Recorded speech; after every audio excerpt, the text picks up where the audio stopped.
Today's podcast is brought to you by the Freedom Day Dividend ETF. We know Ryan Kruger very well. Ryan and his team have been managing money for private clients through many market cycles since 1996. Their strategy is focused on finding companies with the potential to increase their dividends. Now, for the first time, they're offering an actively managed ETF for investors everywhere. The ticker symbol is MBOX, MBOX, as in mailbox, designed for shareholders searching for opportunities to receive more mailbox money. The fund's investment objectives, risks, charges, and expenses must be considered carefully before investing. For this and other important information about the fund, please visit freedomdaydividend.com for a prospectus or summary prospectus. Read it carefully before investing. Welcome to Excess Returns, where we focus on what works over the long term in the markets. Join us as we talk about the strategies and tactics that can help you become a better long-term investor.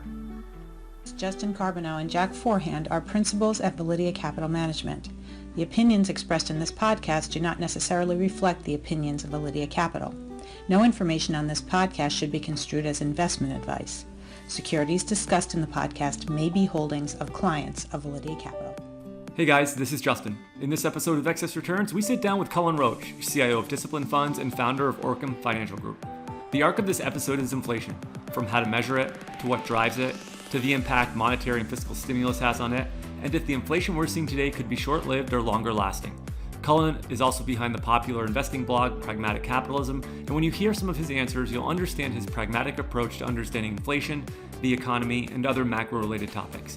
As always, thanks for listening. Please enjoy this discussion with Discipline Funds, Cullen Roche. Hey Cullen, thank you for jumping on with us today. Hey guys, how are you doing? Second time around for you and the Excess Returns podcast, so we appreciate you spending some time with us. I think most of our listeners know that, we oftentimes don't get into macro-related topics, but when we do, we like to, I think, try to bring you in so you can help us understand and our listeners understand some important themes and topics that are important for investors. And one of the things I think that's on a lot of investors' mind right now is inflation. So inflation has a lot of different implications to the price that we pay for goods and services, to the rates set by the Federal Reserve and the cost of borrowing, to corporate profits, the value of the dollar, performance of stocks and bonds. And I mean, we're going to talk a lot about this, but it really does influence so many things in our daily life and in our investment portfolios. And so we wanted to use this time with you to just really do a deep dive and better understand inflation and the drivers of inflation and more. So to start, I just wanted to level set here. Maybe we could just talk a little bit about sort of, at least in the US economy, the history of inflation. Like, what has the range of inflation been over the last 80 years? What are maybe some of the highest points of inflation and lowest points of inflation? And then sort of talk about this environment we've been in really since the great financial crisis, but some of the changes that I think we're seeing more recently in the price of goods and services. Yeah, so historically speaking, the United States has been, as far as inflation goes, a pretty stable economic environment. So probably about 3% or so average inflation. The only real time where inflation got pretty scary was in the 1970s, when we had kind of the big oil shock and you had sort of this stagflationary environment where inflation got up into the double digits. And one of the really interesting things with inflation is that I'm convinced that nobody really knows exactly what causes inflation, and that it actually is so dynamic that it's totally different inside of all sorts of different economies. And nobody really knows what that point is where there's sort of an escape velocity in a lot of inflation environments, where you can get to this point where people's faith in the demand for money kind of starts to get really slippery, where we were close to that environment in the 1970s, but nobody really knows what causes it then to really rear its ugly head, where it starts to go into a hyperinflation is technically like a 50% plus rate of inflation. And we were talking before we jumped on that a real hyperinflation is an environment where when you walk into a store, the price of those goods and services are probably different when you're walking out of the store. And so we're talking about a super extreme type of inflation, and nobody really knows what causes that sort of escape velocity in the price. And so inflation's even though you can kind of theorize about what causes it, nobody really knows. It's almost like trying to talk about the like a market panic. What causes the stock prices to go when they start falling, 10, 20%, and things kind of start getting scary? What causes something like the financial crisis to occur where you get this like waterfall decline in demand for assets? And it's all sort of psychological to some extent. And so nobody's theory of inflation is perfect, but at least in the United States, we have a somewhat good understanding of the fact that one of the main drivers, at least in a fiat monetary system, is that when you have an enormous amount of goods and services that are valuable to people, the demand for those goods and services relative to the demand for money will be strong. And so what happens in a high inflation environment is that the demand for the amount of those goods and services, it increases enormously relative to the amount of money. Whereas typically when there's not enough money in the economy, you get the inverse, which is kind of the situation that the US economy has been in for the last 20 years, where a lot of economists argue that there's been like this safe asset shortage, where there's literally the demand for money, the demand for financial assets is higher than the demand for goods and services. So you've had this sort of steady low rate of inflation. And the interesting thing with COVID was that we sort of flipped that on its head in a lot of ways, where we had COVID created through the lockdowns and some of the weird labor shortages and things like that. You had this inverted situation occur in the short term where there's actually a supply shortage of a lot of these goods and services, but at the same time, the government creates, $6 trillion worth of new financial assets. And when that happens, you get a huge amount of demand for fewer goods and services relative to now what is a higher amount of money, higher aggregate demand, lower supply. And so that's kind of the environment we're navigating right now, where you've got this, I don't want to say a high inflation, you've got an uncomfortable amount of inflation, especially in the headline consumer price index of like 5.5%, that people are starting to wonder, are we nearing that point where we could see a 1970s style double-digit inflation, or worse, some people are saying that we're going to veer into that hyperinflation environment. Could you just explain the different inflation indexes out there? So you have the CPI, which is the consumer price index. You have the core CPI, and then you have this third one, the PCE, the Personal Consumption Expenditures Price Index. What are the differences between the three of those? So the basic thinking is that all of these things are more or less the same version of each other. So the PCE, for instance, is sort of GDP based. The CPI is a household survey done by the Bureau of Labor Statistics, and they arrive at more or less the same basic readings in terms of their year-over-year rate of change. But the way to think of these things is that it's almost like if you look at the stock indices, it's like the CPI is kind of like the S&P 500 and the PCE is kind of like the Dow. They are measuring approximately the same thing, but the exact readings are going to be a little bit different. So in terms of headline versus core, what the Fed likes to do, the Fed looks at both headline and core of all of these indices, but what they're trying to do, and historically the 70s were one of the periods where this was true, the big oil boom in the early 2000s was evident of this. You get components of it that are really volatile and can basically give you false understandings of what's going on in the average. And that's what they're really trying to understand. They're trying to understand average prices, and do they need to do something policy-wise that it is required to combat that to some degree. But they don't want a single component or a large weighting in the component to give you a misunderstanding of what's going on. And so a lot of people criticize the core component because like gasoline is obviously, and gas and food are obviously like huge components there, and they're essentially stripping these components out to look at the core reading. But these are also very volatile components. So the way that I always like to describe this to people is that the Fed isn't only looking at core inflation. They're just trying to use that as a reading that's in addition to the headline reading, so that they don't get a false perception of what's going on with the broader inflation trend. So An example is like in 2008, you guys probably remember the price of oil was going crazy. The price of oil went up to like $160 or something like that.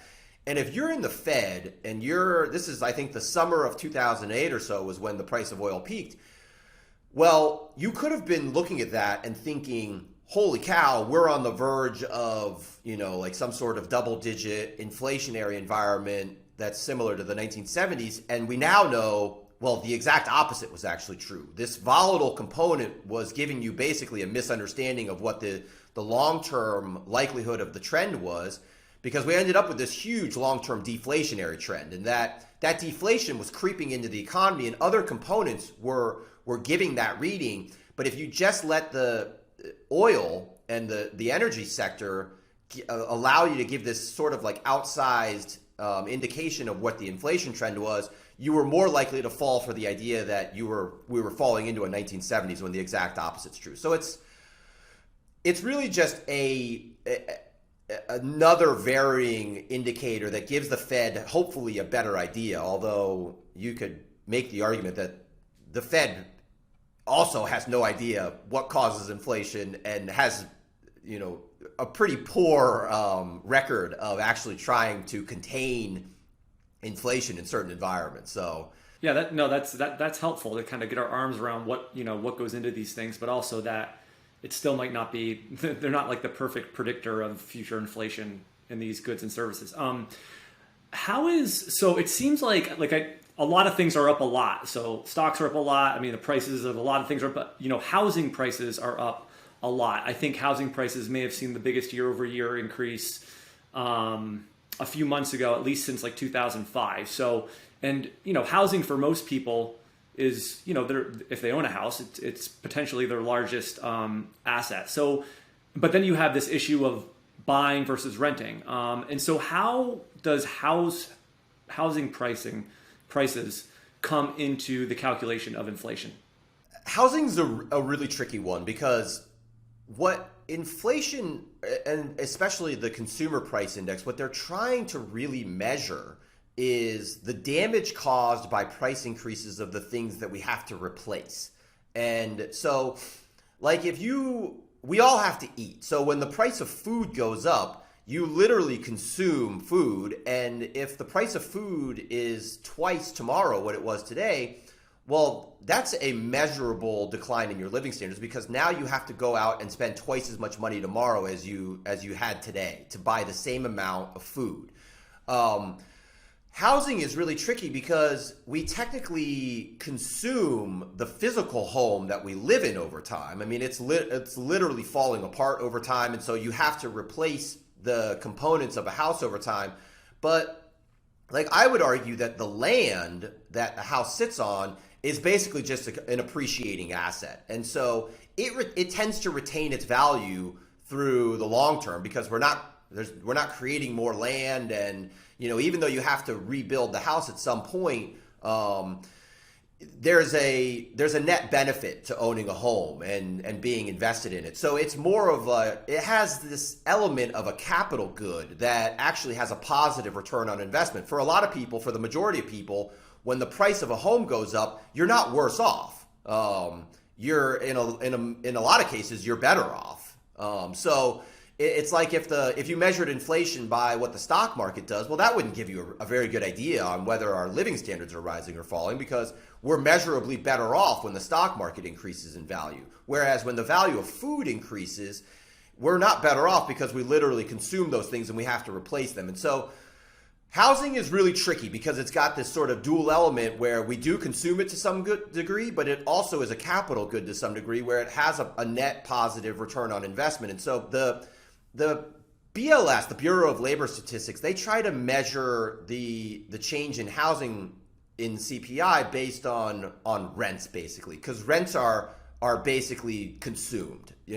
When you rent a home or an apartment or whatever, you are essentially consuming that income. And so they try to measure the value of it based on rents, and which, again, it kind of gives you a little bit of a false reading, just because, like, in a period like right now when home prices are surging, well, it gives you this very uneven understanding of living standards, because people who haven't bought a home, well, they're worse off because now they can afford less home if they want to try to purchase a home. And typically the price of a home, the value of a home flows through to rents if you're renting that home out or apartments or whatever. And so people who are renting are very likely to be worse off when home prices surge. So again, you get this very uneven effect where the measurement of shelter in the CPI doesn't give an actual average understanding of how much our living standards are changing. So it's a housing, the bottom line is it's a very messy component of consumer price indices.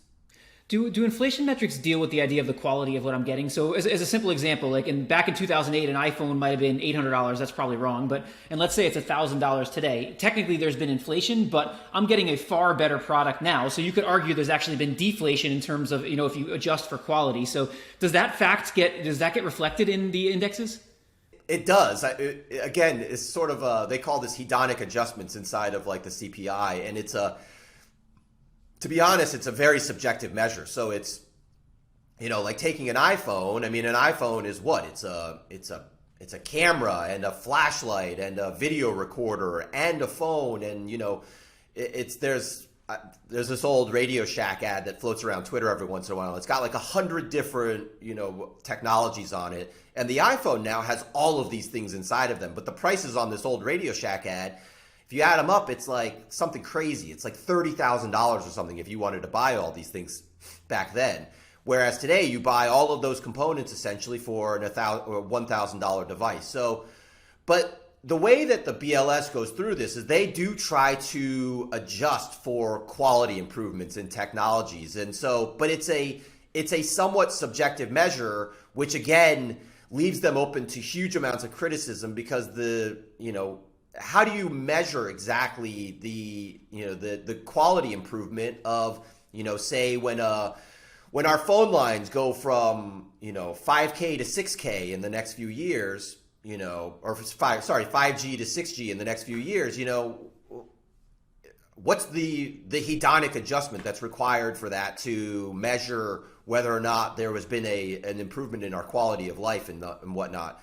You could argue there wasn't really much of a change in a lot of ways. I mean, you talk to like our grandparents or something like that, they would look at all of us sitting around like idiots on our phones and they'd say, you guys are your lives are worse off than they were before, even though you think like there's been some sort of, living standard improvement. So again, it's a super messy discussion that you don't really get a clean answer on because the nature of all of this is so subjective and frankly, it's so inflation is a very personal thing. None of us experience the same inflation. And so even using an average measure is really messy because my inflation is not the same as Justin's inflation. And so, the way we'll perceive these things are just totally different and very personal. I want to ask you about how the Fed targets inflation, because I believe they're still targeting a similar rate of inflation as they have been in the past, but they've sort of changed the way they're going about doing that. So I'm wondering if you could just talk about what the Fed's target level of inflation is and how they've sort of changed the way they approach targeting that level.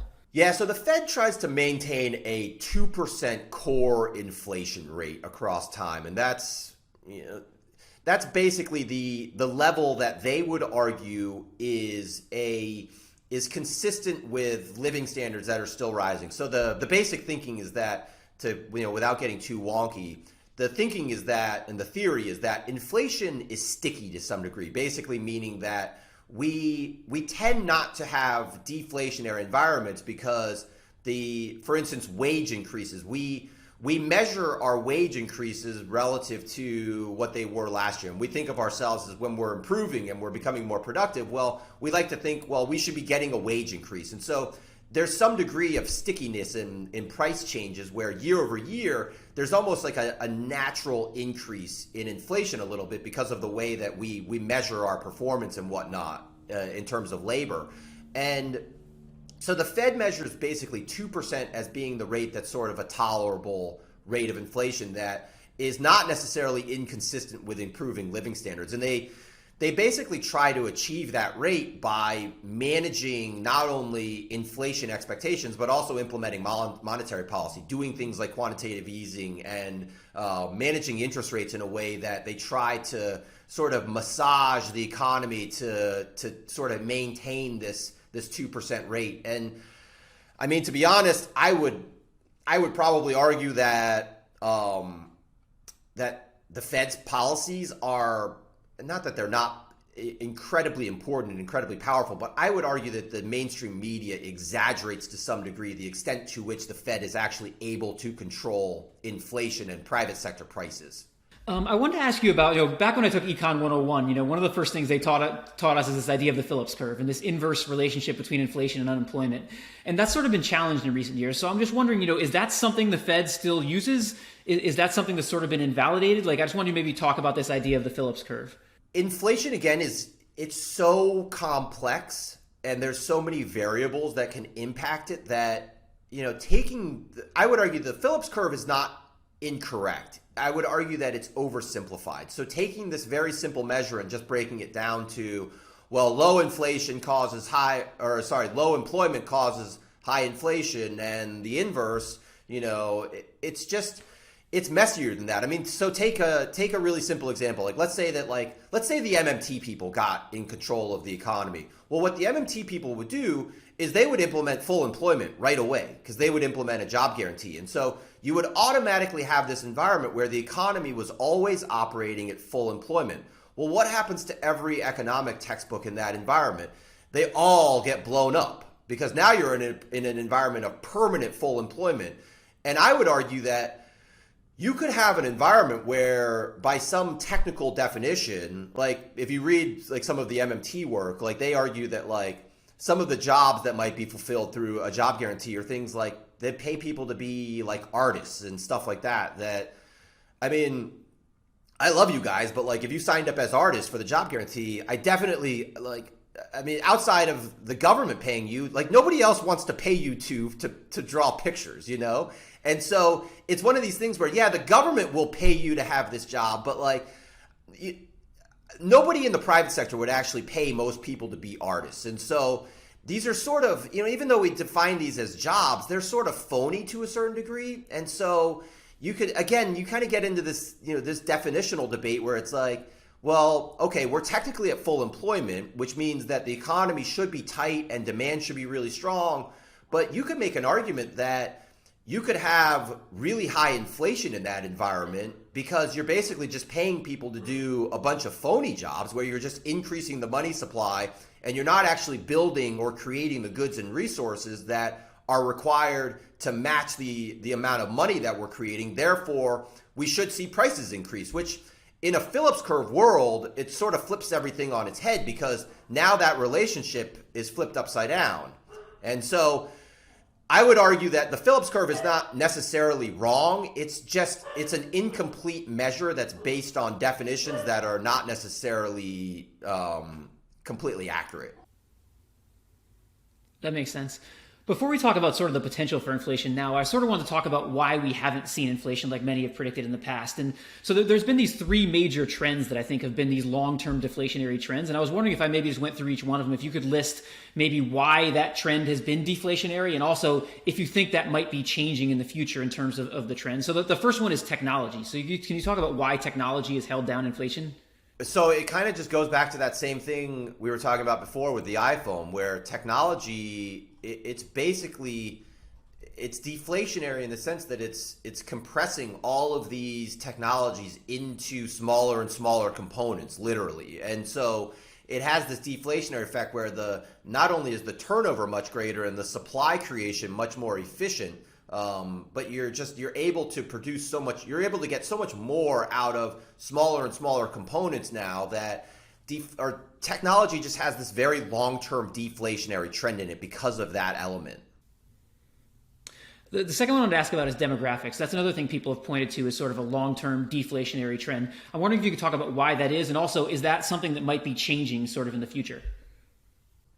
Demographic trends are deflationary in a lot of the developed world because essentially comes down to aging population and slowing population growth. So this ultimately comes down to reduced aggregate demand. So from the demand side of the equation, you just have a reduction in demand because we literally have a slowing rate of the number of people that are coming into the economy. And you also just have this big change in the way that the demand dynamic is actually flowing through the economy. So for instance, after the baby boomers were all born, you had this sort of big boom in housing. And housing is such a huge component of the economy that, for instance, from the 70s, 80s, and 90s and the 2000s, you had a huge amount of demand for housing because you had all of these people who were suddenly, born into the population that needed to buy a home. And as the population gets older and the rate of change of population growth changes, that trend, it all kind of slows down. And so it's not necessarily, I shouldn't say it's a deflationary trend, it's a disinflationary trend in that it means that it's going to be consistent with a slowing rate of inflation over time because the rate of aggregate demand slows down. And so this is sort of the big trend that you're seeing especially in developed Europe. Japan is sort of the classic example where you have this closed economic system there where the population is not growing and the population is aging. And so you just have this sort of inherent deflationary or disinflationary trend inside of the economy because of the demographic trends. And the last one I want to ask you about is globalization. Why would that put downward pressure on inflation over time?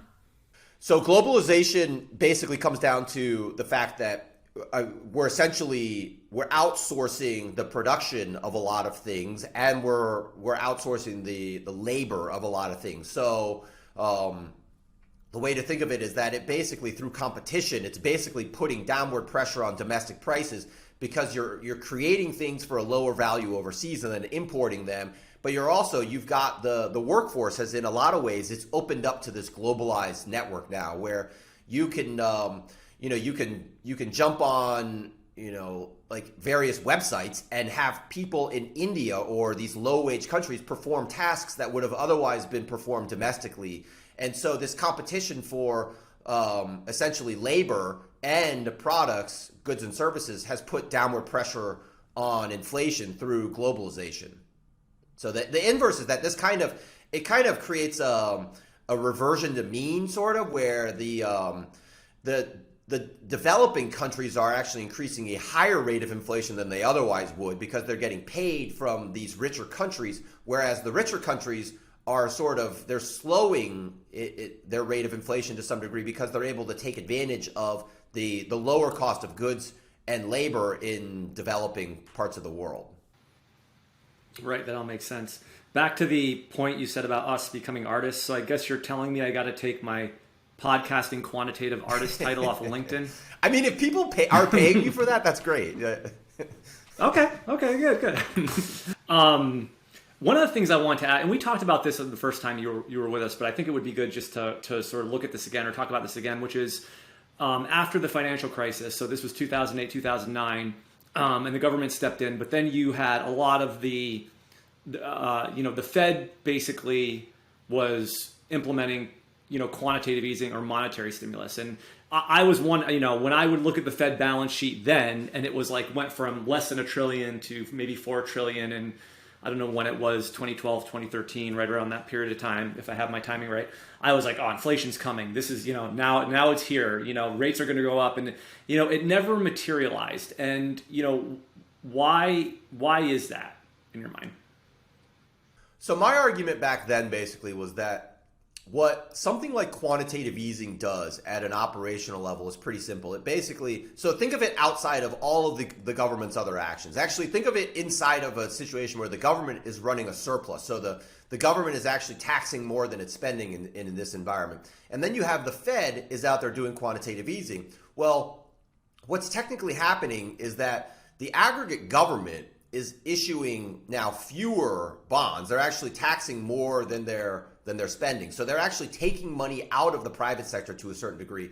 And what the Fed is doing then is the Fed is taking the composition of the existing private sector assets and they're merely changing them. Because what quantitative easing does is quantitative easing involves the Fed expanding their balance sheet. They create reserves or deposits and they swap them. They go out and buy bonds. And so the Fed is actually buying the bonds, taking them out of the private sector, putting them on their balance sheet, which is functionally, it's not a balance sheet that's in the economy. So they're removing these bonds and they're swapping them with cash. So it's almost like a situation where they're essentially swapping your bond account into like a checking account, a deposit account now. And the question is like, if you were to swap a savings account for a checking account, well, would you go out and spend more money? I mean, in all likelihood, in your mind, you have the same exact amount of money. You actually have lower income because now you're earning less interest on your account. And so what the Fed does at an operational level is very similar to that operation of changing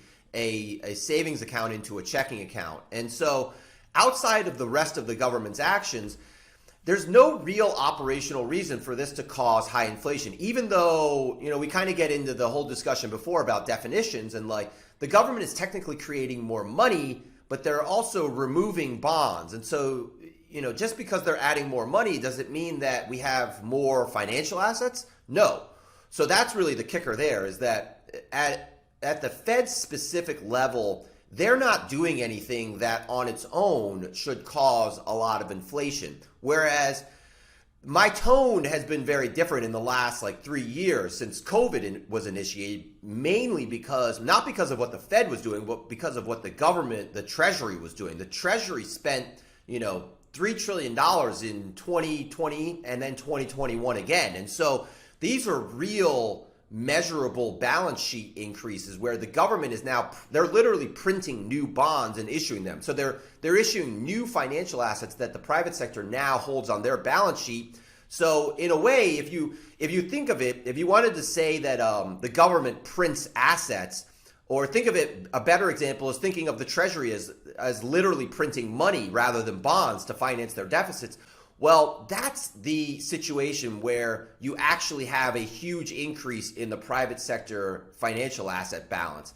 It's not so much about what the Fed is doing. It's more about what the aggregated government is doing. And so the Fed, in a lot of ways, they come in after the fact and they change the composition, but they don't necessarily increase the composition on their own. And so that's the big difference between 2008 and 2020, is that the Treasury in 2008, they did a lot. I think they ran the Recovery Act was something like an $800 billion program, but it was nothing compared to what they did in 2020, where, the COVID relief packages and the subsequent stimulus packages were humongous. And I think that's the main reason why we're seeing a big difference in the inflationary impact of the COVID response versus the financial crisis response.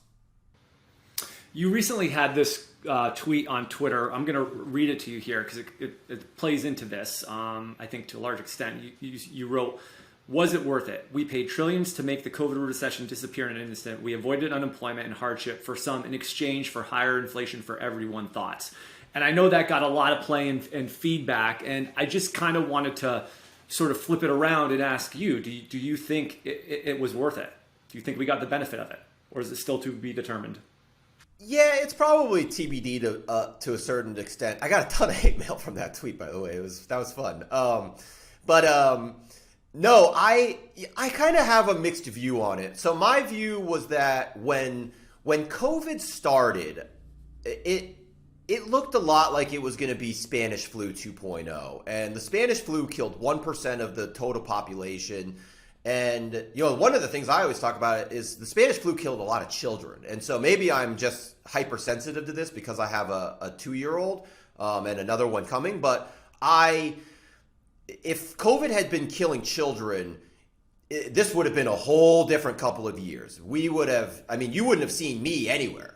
I probably wouldn't have left my house for 2 years if I was potentially exposing my daughter to something that could kill her. So, COVID in a lot of ways turned out to be a lot less worse than it looked like it was going to be in March of 2020. And in March of 2020, when we were starting all these big programs, I was kind of like, yeah, we need to throw the kitchen sink at this thing because we don't really know what this is going to do to the population over the next 18 months. And so to me at that time, it made a lot of sense to, tell people, hey, stay home, don't spread this thing, be careful. and here's some money to hold you over in the meantime. Whereas I think the longer and longer we got into it, the worse and worse that argument got, as we kind of realized, like, okay, this thing isn't killing kids and it's not as scary as, I don't mean to downplay all the, the trauma that it caused, but like this thing was not the Spanish flu 2.0. And so as it kind of became more and more evident that this thing wasn't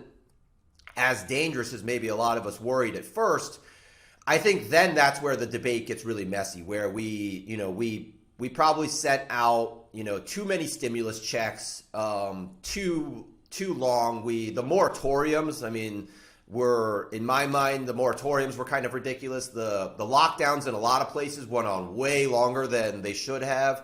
I just found out the local city here is canceling the Christmas parade, and I'm like, what the hell are we still doing? Like, things are more or less normal, and we're canceling outdoor events still. It's like, so there's a lot to criticize, I think, in the last year, whereas when we were in the throes of it in March and April and things were really, really scary, I think the stimulus made a ton of sense.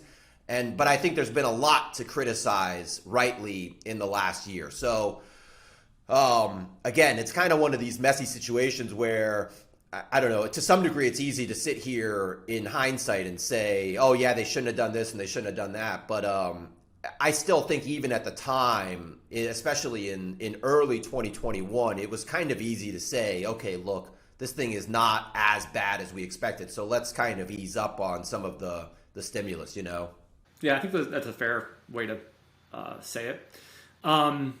So right now there's two different camps when it comes to the inflation we're seeing now. One, which includes, I think, most of the Fed, although correct me if I'm wrong, I think some are starting to change their tune a little bit, is that, this inflation is transitory. It's going to, start to slow down or even fall maybe as some of the supply chain stuff gets worked through, and given some of the trends that we were talking about earlier with technology and demographics and globalization. But then there's another camp that thinks that, we're in for a sustained sort of period of inflation here that's going to be above the Fed's target. So, without making, maybe you could give probabilities. Where do you think we're going to land, or is it going to be maybe somewhere in the middle here? I do think it's going to be somewhere in the middle there. So the whole concept of transitory is really messy because it implies that the prices that we knew before COVID are coming back, and they're not. Like if you paid $5 for a beer before COVID and that beer now costs $8, it's going to cost $8 in a year for sure. So that price, the way that most of us perceive it, the price is not transitory. But what the Fed is really talking about is the rate of change. And so what they're saying is that if the price of a beer goes from $5 to $8 and then it goes up to $9 in year 3, they would argue that that's transitory. Whereas most people would say, what's transitory about that? My beer now costs $9 where it used to cost $5. And so, but the rate of change has slowed.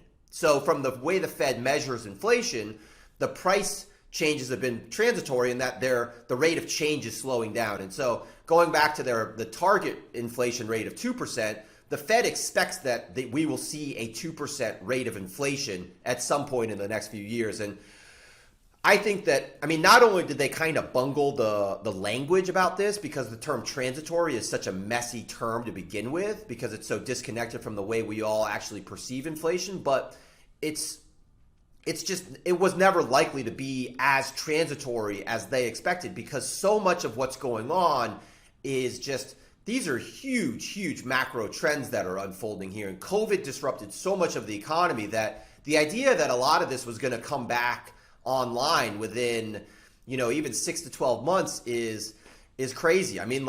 Go look at some of the videos of the situation in the Los Angeles ports where there's this huge backup of ships. The sheer size of this issue is unfathomable. There are so many containers there, and it will take, just operationally, it will take so long to unwind the backup there that you're talking about a situation that this is going to take quarters. It could take years for some of these backlogs to be unwound. And so this whole situation is likely to persist a lot longer than a lot of people think. But I don't think we're in the situation where we are veering into like if headline inflation right now is 5.5%, I'm not in the camp that says that we're going to veer into like 10%. I think that it's going to be more of a moderate decline. And a lot of that is based on the fact that so much of this was due to the aggregate demand boost from the fiscal stimulus. And we're going to see in 2022 and 2023, you're going to see a big decline in the fiscal stimulus because we're basically backing off with so much of the stimulus packages that we had that, like the Hutchins Center, they estimate that the fiscal contribution to GDP in 2022 is going to be negative 2.5%, whereas it was positive 14% at a couple of points during COVID. So the fiscal stimulus had a huge impact on aggregate demand, and it's as it peels back now, you're going to start seeing the reverse to a large degree. So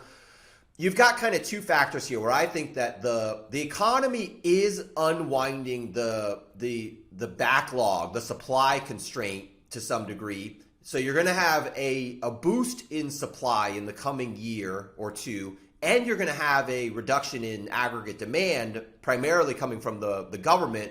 And that is a situation that it actually starts to look a lot like 2010, 2011, where you had sort of this similar situation where people were kind of worried about all the stimulus back then, and they were worried that we were reaching this environment where we might have high inflation.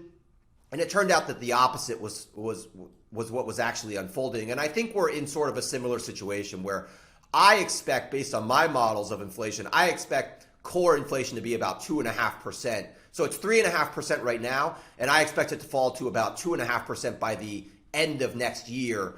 But again, you're going to hear about high inflation for the next 6 to maybe 9 months, because a lot of this, especially like the year over year numbers, they don't even start to look good until like next summer. And because that's when if you've heard of this base effect number, where people are basically saying that like when you look at the numbers from like right now or earlier this summer, you were comparing a high reading to what was the trough basically of COVID, the ultimate bottom of demand. And when you get into next summer, you're going to be doing kind of the opposite, where prices are going to be higher, but on a year over year basis, we're going to be comparing them then to what was a big COVID boom. And so it won't look, it's kind of like using the beer example again, you're comparing that $9 to $8 rather than comparing the $8 to the $5. And so the year over year rate of change is going to look naturally slowing because of the base effect. But that base effect won't even come into effect really until next summer. So this is going to last at least until you're going to be hearing about probably 5% plus headline inflation, probably until early next year at a minimum. And then the numbers are going to start to slowly start to look like they're tapering down. And that's when I think the Fed will probably start saying, see, this was transitory, even though it's not going to be as transitory as they think. Yeah, so when you spend so much too much time on Twitter, as I do, one of the things you can end up with is a lot of these people who are maybe blowing inflation a little bit out of proportion. And so I wanted to ask you about two things they've been saying and maybe see if you can maybe explain why those maybe are not likely scenarios. And the first is the idea that we're seeing a repeat of the 1970s. And so I'm wondering if you can maybe talk about why what we're seeing now is maybe different than what we saw in the 1970s. Well, to be honest, it really comes down to those trends that we talked about earlier. So, I wrote a big hyperinflation piece a couple of days ago, and the four factors that I mentioned that are having this big secular, suffocating effect on long-term inflation is demographics, technology, inequality, and globalization. And basically, none of those things were a problem in the 1970s. And so you didn't have these big macro downward trends that were causing the rate of inflation to be sort of naturally low. And I think that's outside of like a situation where, let's say that like the MMT people take control of the economy in the next few years, and the AOCs of the world take control of the economy, you start seeing these perpetual $3 trillion programs every single year. That would probably cause a high inflation environment, maybe not a hyperinflation, but it wouldn't shock me in that sort of a scenario where you saw sustained huge government programs. It would not surprise me if that led ultimately to a 1970 style environment. But outside of that, where, anytime we have these big fiscal packages, as soon as they get unwound, just like in 2010, those big four deflationary trends, they start taking hold of everything. And that's where you start seeing the mean reversion in the rate of inflation outside of government policy, that it causes ultimately the rate of inflation to slow, because all four of those factors are just, they're so big that outside of huge sort of counter-cyclical fiscal policies against those, it's pretty hard to imagine an environment where we get a sustained inflation, because those four factors are just, they're so humongous. You mentioned hyperinflation, and I know you sort of had a little back and forth with Jack Dorsey on Twitter recently when he mentioned the term. He sort of said we might be headed for hyperinflation here. And I'm wondering, one of the great things you did in your piece is you sort of defined what hyperinflation is, and you sort of talked about like what it looks like on the streets of a country when hyperinflation is happening. And I'm wondering if you could just talk about that a little bit, because I think people who are using that term may not totally understand what it means. Yeah, well, back and forth is a pretty generous way of describing my interaction with Jack Dorsey, because I retweeted him, and then like probably 9 hours later, he wrote a question mark, and then my phone became unusable for like basically 24 hours, and it was just filled with basically Bitcoin people telling me how much I'm horrible at everything in the world. But yeah, I mean, hyperinflation is people in the developed world, I mean, have no idea how horrible a hyperinflation is. I mean, you think the financial crisis was bad. The financial crisis is a cakewalk compared to what a hyperinflation does. A hyperinflation is essentially, I mean, the definition is not, there isn't like a specific definition, but I think of it as basically like a 50% plus rate of inflation, where, again, going back to, that example I used earlier, the price of the goods and services that you're buying, they might literally be changing while you're holding them. And that's what a hyperinflation is. The hyperinflation is not, oh, my margarita costs, $8 now and it used to cost $6. It's, while you're drinking the margarita literally changes in price. And that's how bad it is. And more importantly, usually you're not even drinking margaritas during a hyperinflation. Most of the people that are involved in a hyperinflation, they might be having trouble getting their hands on water, literally. So like, these are incredibly traumatic, really horrible events. They usually, like, I wrote a paper following the financial crisis because I did a ton of research on this topic back then. And I basically concluded that the majority of hyperinflations in the world, they tend to occur around really specific, really horrible geopolitical events. And it's typically losing a war, having huge amounts of foreign denominated debt, where a foreign country basically comes to you and is like,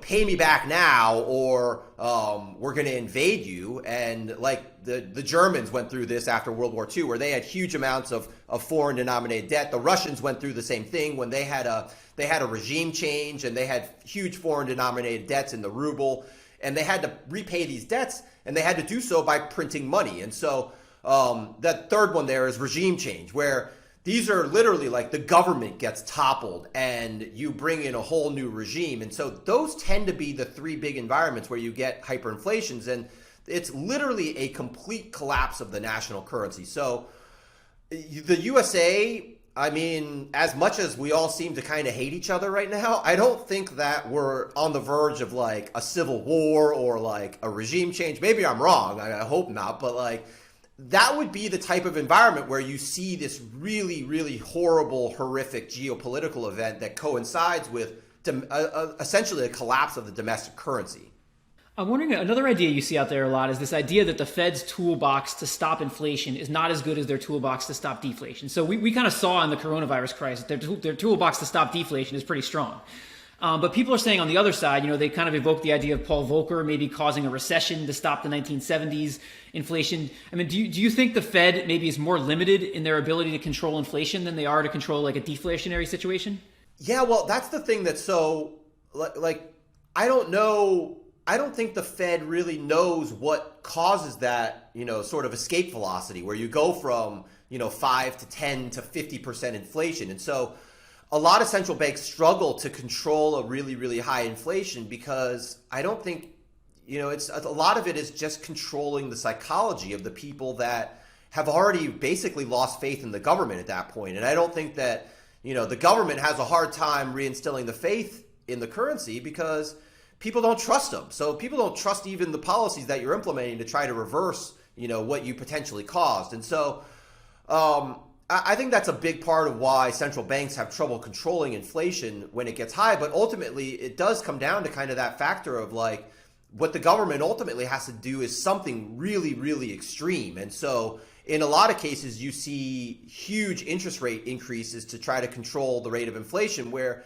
you are essentially trying to cause a recession or even like a depressionary type environment on the economy, where you're basically trying to reduce aggregate demand so much by doing something so extreme that you drive the economy into a recession. And that's why a lot of people say that monetary policy, Fed policy, is a super blunt instrument, that in order for it to be really effective, it has to be implemented in huge quantities and in very, very blunt ways that have really blunt results. And so I think that's a pretty accurate way of describing it, that I do think that the Fed could ultimately control a pretty high inflation, but they'd have to do it by like, if we had, let's say we had 10% inflation and the Fed came in and they raised interest rates to 20%, well, what would happen to mortgage borrowing in that environment? It would collapse.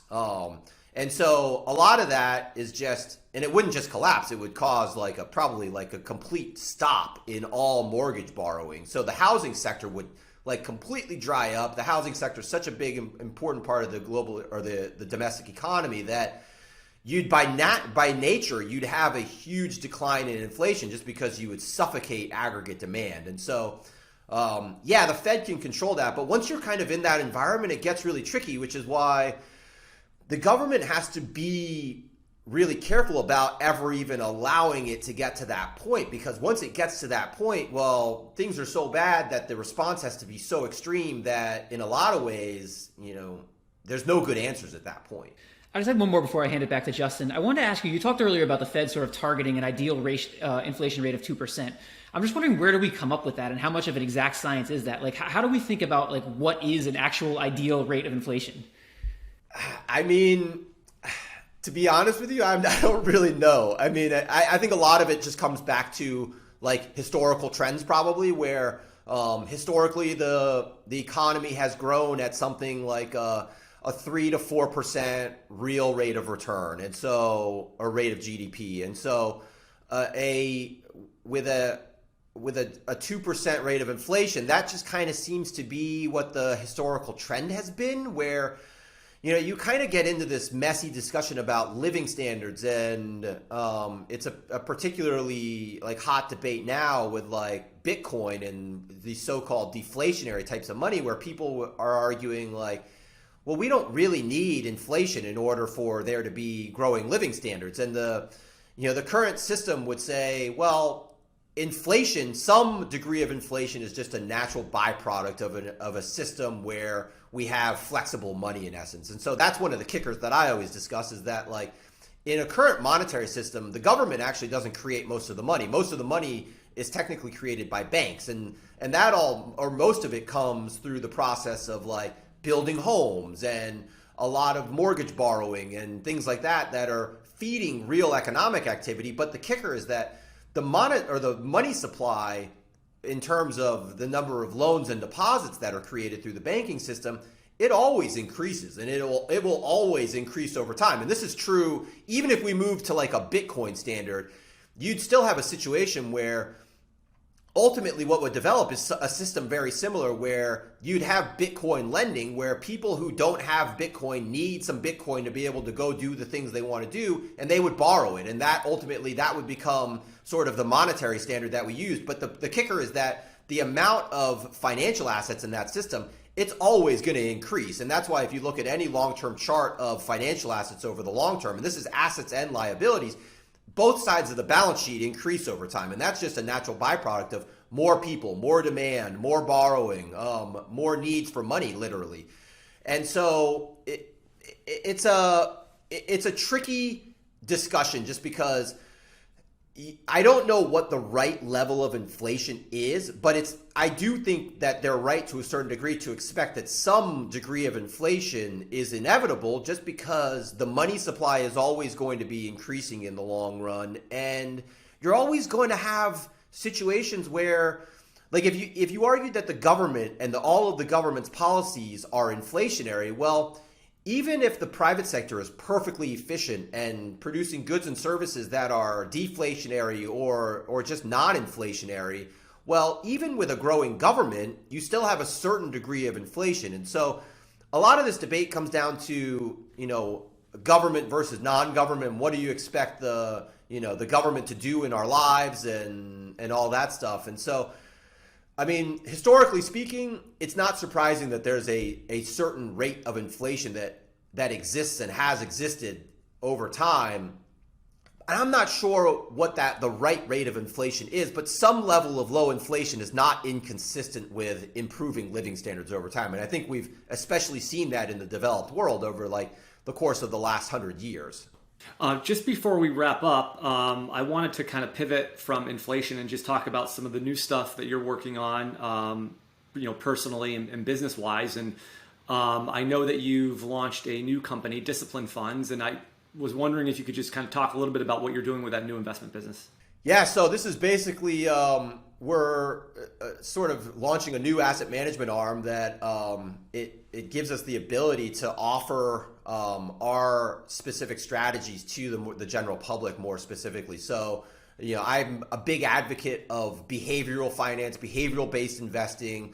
I'm a big believer in using at least a big part of your financial assets as sort of treating it more like savings, like literally treating it more like savings than like the typical way that a lot of people view investing, which is sort of this sexy get rich quick sort of endeavor. And I like to sort of come back to more of a financial planning based perspective where I'm trying to build very sort of diverse, low fee, tax efficient portfolios that are planning based, that are meeting certain financial needs for people across specific times, that are most importantly behaviorally consistent with the long-term goals of people. And so that's why I call the company Discipline Funds, mainly because what we're trying to do is instill discipline in people to help them try to achieve their financial goals across time in a way that's very structured, that allows them to hopefully behave better and remain more disciplined to a plan and achieve specific financial goals across the long term. I think that's great. I'm surprised like Disciplined Funds wasn't already taken. I know, me too.